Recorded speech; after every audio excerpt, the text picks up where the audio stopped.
বিকেল ৫টা, প্রচণ্ড বৃষ্টি হচ্ছে। রাস্তার পাশে একটা ছোট্ট চায়ের দোকানের সামনে দাঁড়িয়েছিলেন রফিক। সারাদিন কাজ খুঁজে বেরিয়েছেন, কিন্তু আজও কোনো কাজ পাননি। তিনি ধীরে ধীরে পকেট থেকে মানিব্যাগ বের করলেন। খুলে দেখলেন ভেতরে শুধু একটি পুরনো বাসের টিকিট, স্ত্রীর সঙ্গে তোলা একটা ছোট্ট ছবি আর ১০ টাকার একটি নোট। তিনি হালকা হেসে বললেন, এটাই এখন আমার পুরো পৃথিবী। হঠাৎ ফোন বেজে উঠল। ওপাশ থেকে তার স্ত্রী বললেন, শুনছো, আজ তাড়াতাড়ি আসবে, রিয়ান সারাদিন তোমার জন্য অপেক্ষা করছে। রফিক জিজ্ঞেস করলেন, বাসায় কিছু রান্না হয়েছে? কয়েক সেকেন্ড নীরবতার পর স্ত্রী বললেন, একটু চাল আছে, আলু ভর্তা দিয়ে ভাত হয়ে যাবে, তুমি শুধু চলে এসো। কথাটা শেষ হলেও রফিক বুঝে গেলেন বাসায় আর কিছুই নেই। বাসায় ঢুকতেই ৫ বছরের ছেলে রিয়ান দৌড়ে এসে বাবার হাত ধরল। বাবা, আজ স্কুলে সবাই আইসক্রিম খেয়েছে, আমিও খাবো।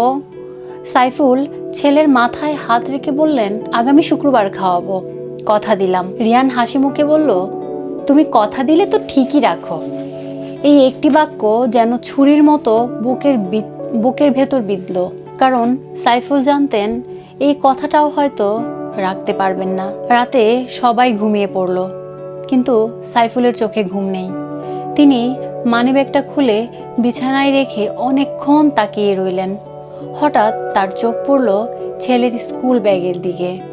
ব্যাগের চেইন একটু খোলা ছিল, ভেতর থেকে একটা কাগজ বেরিয়ে আছে।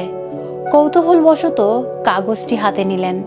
এটি ছিল স্কুলের একটি রচনা। বিষয় ছিল আমার নায়ক। রিয়ান লিখেছে, আমার বাবা খুব গরিব, কিন্তু আমার বাবা কখনো হার মানে না। বাবা বলে, একদিন সব ঠিক হয়ে যাবে। আমি বড় হয়ে বাবার মতো মানুষ হতে চাই। কাগজের নিচে আঁকা একটা ছবি, একজন বাবা, একজন ছেলে, আর দুজনের হাত শক্ত করে ধরা। রফিকের চোখ ভিজে গেল। তিনি ফিসফিস করে বললেন, আমি যদি এখন হার মানি, তাহলে আমার ছেলের নায়কও হারিয়ে যাবে। পরদিন সকাল তিনি আবারও বের হলেন।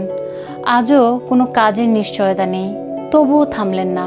একটা গ্যারেজে গিয়ে বললেন, যে কাজ দেবেন আমি করব। মালিক প্রথমে না বলছিলেন, কিন্তু সাইফুলের অনুরোধে একদিনের জন্য কাজ দিলেন। সে একদিন, ২ দিন হলো, তারপর ১ সপ্তাহ, ১ মাস। ধীরে ধীরে তিনি সবার বিশ্বাস অর্জন করলেন। ২ বছর পরে সেই গ্যারেজের পাশেই এখন একটি ছোট সার্ভিস সেন্টার। সাইনবোর্ডে লেখা, রিয়ান অটো সার্ভিস। লোকজন অবাক হয়ে জিজ্ঞেস করত, নিজের নাম না দিয়ে ছেলের নাম দিলেন কেন? রফিক হাসতেন, বলতেন, যেদিন আমার মানিব্যাগে ১০ টাকা ছিল, সেদিন আমার ছেলে আমাকে বিশ্বাস করেছিল। এই দোকান তার সেই বিশ্বাসের ফল। একদিন স্কুল থেকে ফিরে রিয়ান বলল, বাবা, আজ সবাই আইসক্রিম খেয়েছে, আমিও খেয়েছি, কিন্তু তোমার সঙ্গে আবার খাবো। রফিক ছেলেকে নিয়ে সে দোকানে গেলেন, যেখানে একদিন খালি হাতে তিনি ফিরে এসেছিলেন। আজ তিনি শুধু একটি আইসক্রিম কিনলেন না, দোকানে থাকা সব আইসক্রিম শিশুদের জন্য কিনে নিলেন। দোকানদার অবাক হয়ে বললেন, এতগুলো কেন?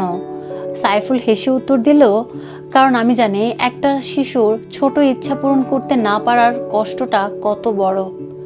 সেদিন রাতে তিনি আবার মানিব্যাগ খুললেন।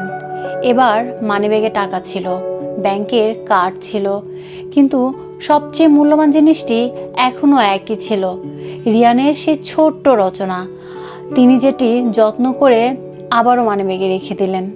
কারণ টাকা মানুষকে ধনী করে, কিন্তু সন্তানের বিশ্বাস মানুষকে লড়াই করার শক্তি দেয়। খালি মানিব্যাগ লজ্জার নয়, লজ্জার হলো স্বপ্ন ছেড়ে দেওয়া। আজ আপনার পকেটে টাকা নাও থাকতে পারে, কিন্তু যদি আপনার ভেতরে সাহস, সততা আর পরিশ্রম থাকে, তাহলে একদিন সেই খালি মানিব্যাগই আপনার সংগ্রামের সবচেয়ে বড় সাক্ষী হয়ে থাকবে।